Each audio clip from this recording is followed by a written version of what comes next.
मेरा नाम है शशि भूषण तिवारी और आप इस समय उत्कर्ष पत्रिका देख रहे हैं। उत्कर्ष पत्रिका की टीम वार्ड नंबर 1 के गोविंदपुर गांव में मौजूद है। हम लगातार हमारी टीम वार्ड नंबर 1 में तमाम प्रत्याशियों के इंटरव्यू ले रही है और हम ये देख रहे हैं कि कौन ऐसे प्रत्याशी हैं जो आरक्षण आने के पहले ही अपने क्षेत्र में विचरण कर रहे हैं और घूम रहे हैं। मौसम में गर्मी आ चुकी है और हवाओं ने भी अपना रुख बदल लिया है।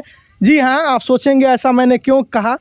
इसलिए कहा क्योंकि राजनीति में भी गर्मियां आ गई हैं और ये हवा किस प्रत्याशी के रुख के तरफ चलेगी ये देखने वाला है। ये हवा का रुख जनता का रुख होता है, देखेंगे जानेंगे। हमारे साथ बातचीत करने के लिए वार्ड नंबर 1 से राधे श्याम यादव जी हैं। सर, आपका उत्कर्ष पत्रिका पे स्वागत है। धन्यवाद। उत्कर्ष पत्रिका का धन्यवाद। राधे श्याम यादव जी, आज फिर हमारी टीम ने सर्वे किया और आप मिल गए। हमारे पास फ़ोन आया कि आप गोविंदपुर गांव में विचरण कर रहे हैं, लोगों की समस्या जान रहे हैं। आप 2000 में प्रधान रहे जी। कार्यकाल 2000 में शायद ख़त्म हुआ। उसी साल आप जिला पंचायत सदस्य के लिए हुंकार भरा आपने, हार गए। जनता आपको 2021 में दोबारा क्यों चुने? सर देखिए, हम जब से बीएससी फाइनल किए तब से युवाओं के बीच में रहा और हम समझते हैं कि 1987 से हम जो है बहुत सारा कार्य किया, अपने गांव में कार्य किया। और मेरे गांव जैसे वो सरदार की ज़मीन थी, उसको कब्जा करना, पंचायत भवन बनवाना और श्रमदान के द्वारा बहुत सारा कार्य हमने जो है अपने गांव में किया। और विधवा पेंशन दिलवाया अपने गांव में, वृद्धा पेंशन दिलवाया, बहुत सारा कार्य किया, जिसको देखते हुए 1995 में मुझे वहाँ का प्रधान बनाया गया। और अपने 1995 से 2000 के कार्यकाल में बहुत सारा कार्य किया। फिर हम सोचे कि प्रधानी के अलावा हम जो है जिला पंचायत सदस्य का चुनाव लड़ें। संयोग रहा कि जिला पंचायत सदस्य हमने हार गया। तब से मैं लगातार सामाजिक कार्यों में लगा रहा, बहुत सारा कार्य किया, क्षेत्र में भी काम किया और क्षेत्र में काम करने के आधार पर पुनः हम जो है इस 2020 में जिला पंचायत चुनाव में जीतने के लिए यहाँ आए हुए हैं। जनता के बीच लंबा सफ़र रहा है। इसी क्षेत्र से आपका प्रधान भी रहे, जिला पंचायत सदस्य एक बार हारे, फिर दोबारा आप उठे हैं। कोरोना काल की महामारी चली, ये वैश्विक महामारी थी, पूरी दुनिया परेशान थी, पूरा भारत परेशान था, हर व्यक्ति परेशान था। राजनीतिक स्तर पे जो लोग आपके लिए मदद के लिए आपके पास आए, आपने अपने क्षेत्र के लिए, अपने ग्राम के लिए क्या किया? देखिए, क्षेत्र के लिए सभी जनता जानती है, मैं हमेशा इस गोविंदपुर गांव के लिए और अन्य जो भी विशेष गांव हैं उसमें भी हमने दौड़ा करता रहा और जहां भी जो भी समस्या आया वहां उन लोगों को सहयोग करता रहा। पूरे कोरोना काल में हम हमेशा साथ रहे हैं इन लोगों के और सुख दुख में हमेशा सहभागी हुए हैं। देखा जा रहा है एक ही वार्ड से एक ही पार्टी के 2-2, 3-3 लोग उठ जा रहे हैं। राधे श्याम यादव जी, आप हमसे बात कर रहे हैं। नूर मोहम्मद जी भी समाजवादी पार्टी के बैनर से उठने की तैयारी में है जी। क्या लगता है, पार्टी आपको टिकट देगी? नहीं, देखिए, कार्य के आधार पर, और हम बहुत पुराने जो है समाजवादी पार्टी के कार्यकर्ता हैं और हम समाजवादी पार्टी के साथ साथ सर्व समाज की बात करते हुए यहाँ रह रहे हैं और इस पूरे समाज में सर्व समाज जैसे उसमें हमें जात पात की मतलब राजनीति नहीं किया। उसके आधार पर मैं बहुत ही स्ट्रांग मतलब प्रत्याशी के रूप में समाजवादी पार्टी का जो है ये एक कहिए कि सिपाही के रूप में हम यहाँ उपस्थित हुए हैं और अपने क्षेत्र में चल रहे हैं। और इसके आधार पर ज़मीनी स्तर पर जुड़े होने के नाते मुझे उम्मीद है कि मुझे अपनी पार्टी जो है प्रत्याशी बनाएगी। फिर भी अंतिम जो निर्णय उनका रहेगा, समाजवादी पार्टी का जो भी अंतिम निर्णय रहेगा उसको सर्वमान्य करते हुए मैं उसको जो है स्वीकार करूंगा। मेरा एक बड़ा पुराना सवाल होता है, सारे प्रत्याशियों से लगभग घूम फिर के मैं पूछ ही लेता हूं, अगर आप जिला पंचायत सदस्य प्रत्याशी चुन लिए जाते हैं तो वो 2-3-4 काम, एक तो आपने बीएससी किया है, पढ़े लिखे हैं, युवाओं के बीच में रह रहे हैं, युवाओं की आपसे एक अपेक्षा होगी, सारे जो भी समाज में बुजुर्ग हैं, जिस भी एज के लोग हैं, आपसे एक उम्मीद होगी, वो 3-4 काम जो आप जिला पंचायत सदस्य चुनने पर करेंगे। जैसे हम एक अपना निर्णय लिए हैं, ये तो कहना नहीं चाहते थे, क्योंकि मैं कह दूंगा सभी लोग कहेंगे इस चीज़ को। पहले आप कह रहे हैं। नहीं, पहले कह रहे हैं, लेकिन ये कि जब आदमी नकल करने लगता है, लेकिन मैं किसी से बताया ना, इन लोगों से भी नहीं बताया हूँ। मैं पूरे गांव में एक समिति बनाऊंगा, समिति बना करके जितने भी मतलब 60 साल से ऊपर के जितने भी छूटे हुए, जितने वृद्धा पेंशन, विधवा पेंशन और जो भी कार्य है, इसको एक सूची बना करके और प्रयास करूंगा कि मैं ज़िले से इन सबको विधवा और वृद्धा पेंशन पहली बात प्राथमिकता, कुछ भी तो आर्थिक मदद हो जाएगी उनकी ना, तो ये तो पहले मैं करूंगा। दूसरी बात, एक सड़क की बात, ये जिला पंचायत सदस्य इतनी बड़ी मतलब वो नहीं है कि बहुत ज़्यादा फंड्स आएंगे, लेकिन मैं जो देख रहा हूँ रोड की स्थिति, उसी सीमित संसाधनों में गुणवत्तापूर्ण कार्य करूँगा।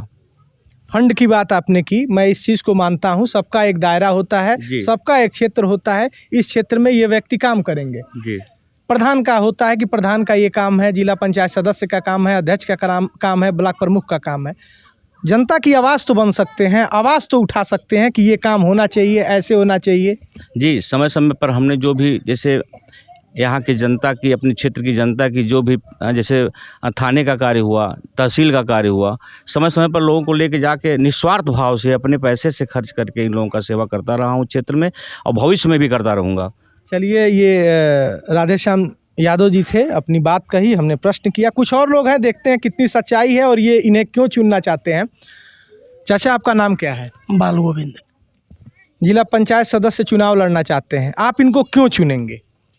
ये सहज रूप से मिलनसार व्यक्ति हैं, सब लोगों के बीच आते जाते हैं, लोगों में अच्छा इनका संबंध है घरेलू, इस नाते उम्मीद है कि ये अपने व्यवहार और सरलता की वजह से लोगों में इनकी पैठ है।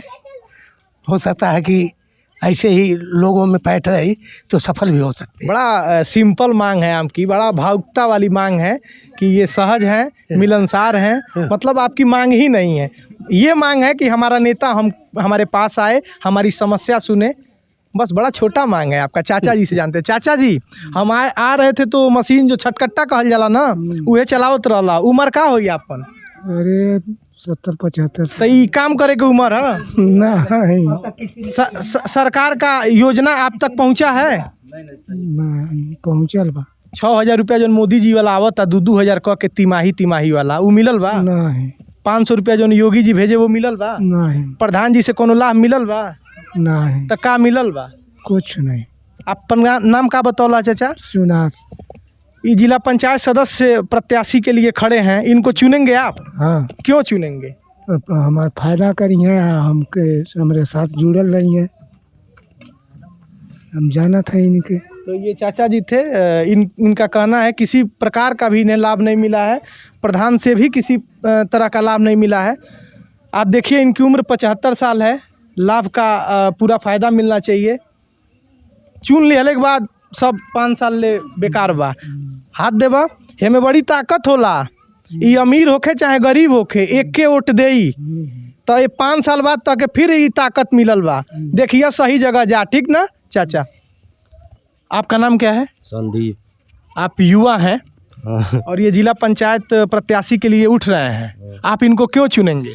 अरे अच्छा काम करते हैं हम बाने ऐसे कहता ना? नहीं, हमारे साथ हम लोग काम कर रहे हैं, इनके साथ भी। अच्छा। नज़दीक का भी है। हाँ। इसीलिए हम लोग दुख सुख में साथ रहे। एकदम रहते हैं। तो इन्हीं को चुनेंगे? हाँ। कोई और आया तो? नहीं, हम इन्हीं को चुनेंगे। बड़ा जबरदस्त लोगों का भाई रुझान है आपके तरफ। आपका नाम क्या है? रघुराज।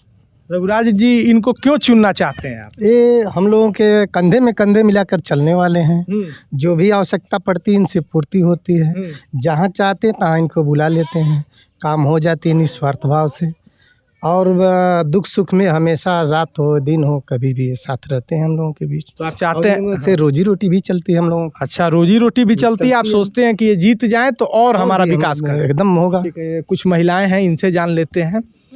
आपका नाम क्या है? मालती देवी। मालती देवी, ये जिला पंचायत सदस्य प्रत्याशी उठने वाले हैं, तो आप इनको क्यों चुनेंगे? क्यों चुनेंगे? हाँ, मतलब क्यों चुनेंगे? अच्छा आदमी है। हाँ। एगो चाची ही बात बतावा, तू कैसन प्रत्याशी चाहेलू कि उमन कौन कौन विकास करे वो आदमी? मतलब हम ही पूछल चाहता नहीं कि का विकास होखे के चाही एगो जिला पंचायत सदस्य खातिर, बताओ। का होखे के चाहिए, पेंशन मिले के चाहिए और काम धाम होखे के चाहिए, अच्छा काम करेला और का मिले के चाहिए। प्रधान जी कोनो लाभ देले बाने? नहीं, हमके नहीं कोनो लाभ देले बानी, कुछ नहीं खेल कुछ नहीं खेल। आई जोन लाइटरिंग वाइटरिंग बनल बा उ? लैट्रिन भर बनल बा और कुछ वृद्धा पेंशन कुछ नहीं, कुछ नहीं कुछ मिलल बा? नहीं। तो कुछ लोग और हैं। चाची आपन नाम का है? सूरजी वृद्धा पेंशन मिलेला? ना ये बाबा तहार तो पूरा उम्र हो गई, हमके ला तो 80 साल से कम उम्र ना होई। प्रधान जी से कोनो लाभ नहीं के मिला? नहीं हमके नहीं मिला। ये बारी चुनबू उनके? हाँ उनके चुनो। ये तमाम लोग हैं और इनका हमने मत जाना। कुछ लोग और हैं जिनसे हम बात करेंगे। आपका नाम क्या है? रविंद्र कुमार। रविंद्र जी, ये खड़े हैं इसलिए मत कहिएगा कि इनको चुनेंगे। नहीं नहीं ये 5 साल पर एक बार मौका मिलेगा। हाँ हाँ जी। इस बार इनको क्यों चुनेंगे? इस बार इनको चुनेंगे क्योंकि हमारे साथ बहुत पहले से जुड़े हैं, हमारा देख रेख करते हैं और सब करते हैं। जो भी काम फंसता है थाने पुलिस जो भी हो कोर्ट कचहरी और काम भी देते हैं। कोई इनसे मानो हम कोई ये नहीं है कि इनके प्रति खड़े हैं तो इनको चुन रहे हैं। बड़ी पुरानी बात ये कही जाती है, जब 5 साल हो जाने वाले होते हैं तो प्रधान जी लोग जब गांव के लोग मिलेंगे तो कहे लोग चला का और तार हाल चाल ठीक बा, आधार कार्ड ले ले या पेन कार्ड ले ले या तो यार खतवा खोलवा देते हैं, मकान आवास दिलवा देते हैं। तो जब चुनाव आता है ये चीज़ें चलने लगती है। प्रधान जी ने भी ये जिला पंचायत सदस्य प्रत्याशी के लिए उठे हैं राधेश्याम यादव जी। इनसे जान लेते हैं कि कितनी दम है इनके बातों में। जी, अभी तो करके बताया जा सकता है, कहने से तो बहुत सारी बातें हो जाती हैं। और ये जो है जीतने के बाद हम जो है और इसके पहले भी बहुत सारा कार्य इन लोगों का किए हुए हैं और इस समिति बनाएंगे, हर गांव में एक समिति बना देंगे। जैसे वृद्धा विधवा और जो मतलब अकाल मृत्यु हो जाता है, जैसे 30,000 रुपये मिलता है जो समाज कल्याण से, इसकी सारी व्यवस्था हम करेंगे। अब कहने की बात नहीं है, कहना और करने में बड़ा अंतर हो जाता है। ये हमारी गोपनीयता थी जो आपने मुझसे पूछ लिया, इसको इसलिए कह रहा था कि ये जो है अभी हमारे कहने के बाद सभी लोग ये बात कहने लगेंगे। बात समझ रहे हैं ना? लेकिन आपने तो मेरे चैनल पे पहले व्यक्ति हैं जो इस चीज़ की मांग रखे हैं और ये करेंगे, तो कैसे सब लोग कहने लगेंगे? पहले तो आप कहें। हाँ, वो तो कहे हैं, ये तो आपकी लायबिलिटी बनती है कि आप मेरा मतलब आगे बढ़ाएंगे, किसी और का बढ़ाएंगे, कि आपकी लायबिलिटी है ना। ये वार्ड नंबर 1 से राधेश्याम यादव जी थे जो अपने क्षेत्र में लगातार लोगों से मिल रहे हैं, चर्चा कर रहे थे। हम यहाँ आए और इनसे हमने कुछ प्रश्न पूछा और इन्होंने जवाब दिया, कहीं भी घुमाते हुए नज़र नहीं आए, सीधा सीधा जवाब दिया। आरक्षण क्या होगा? मार्च के फर्स्ट वीक में आरक्षण आ जाने के आसार हैं। देखते हैं सीट किस करवट बदलती है, पिछड़ी होगी, सामान्य होगी या फिर अनुसूचित होगी। लगातार हम ऐसे ही नेताओं से बात करते रहेंगे। कैमरा संभाल रहा है सतीश, मेरा नाम है शशि भूषण तिवारी और आप इस समय उत्कर्ष पत्रिका देख रहे हैं।